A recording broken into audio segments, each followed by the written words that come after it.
उद्धव ठाकरे आणि राज ठाकरे एकत्र का आले नाहीत या प्रश्नाचं उत्तर उद्धव ठाकरेंनी एबीपी माझाच्या एक्सक्लुझिव्ह मुलाखतीत दिलं। त्यांना महाराष्ट्राचा लुटारू मुख्यमंत्री व्हावा वाटत असेल तर त्यांच्यासोबत युती होऊ शकत नाही। लुटारूंना मदत करणाऱ्यांना मदत केली तर तो विश्वासघात होईल। महाराष्ट्रद्रोह्यांना मदत करणार नाही हे जर त्यांनी जाहीर केलं असतं तर वाटेल ते केलं असतं असं स्पष्टीकरण उद्धव ठाकरेंनी दिलं।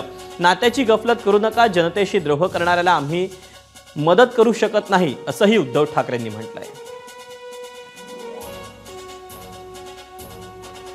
दोन ठाकरे जे महाराष्ट्राला असं कायम वाटत आलंय की दोन ठाकरेंनी एकत्र यावं, तर वैयक्तिक कौटुंबिक जे काही मुद्दे आहेत, काही वेळेला इगोचा इश्यू आहे, त्याच्यामुळे ते होऊ शकत नाही। अदरवाइज जर स्वतंत्र तुमचं नातं नसतं तर कदाचित तुम्ही एकत्र आला असं नाही। एक गोष्ट मी जसं तुम्हाला मुख्यमंत्री पदाबद्दल सांगितलं की महाराष्ट्राचे लुटारू नकोत, बरोबर आहे।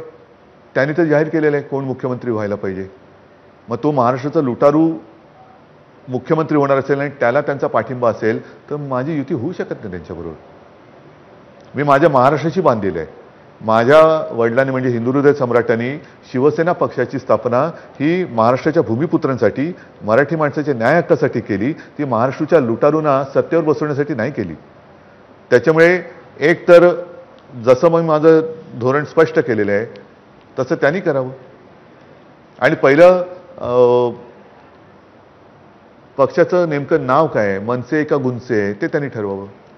नाही, पण जर तुमचं नातं नसतं तर जास्त सोपं झालं असतं। हे बोलायला खूप क्लेशकारक आहे, पण माझं नातं माझ्या महाराष्ट्राशी आहे। तो उघड्या डोळ्याने मी बघू शकत नाही लुटला जातोय आणि त्या लुटारूंना मदत करणाऱ्याला मी मदत करणं म्हणजे मी महाराष्ट्राशी विश्वासघात करतोय।